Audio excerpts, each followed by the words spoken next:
servetime, malıma. Umudum yok bugün ile yarına. Toprak beni de basacak bağrına. Adaletin bu mu dünya? Ne yar verdin ne mal dünya. Kötülerinsin sen dünya, iyileri öldüren dünya. Adaletin bu mu dünya?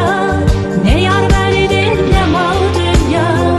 Kötülerinsin sen dünya, iyileri öldüren dünya. Ne insanlar gelip geçti kapında.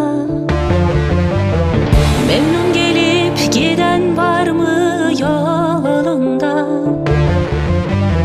Kimi fakir, kimi ayrılmış yarinden.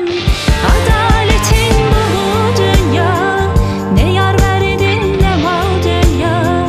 Kötülerinsin sen dünya, iyileri öldüren dünya. Adaletin bu mu dünya? Ne yar verdin ne mal dünya.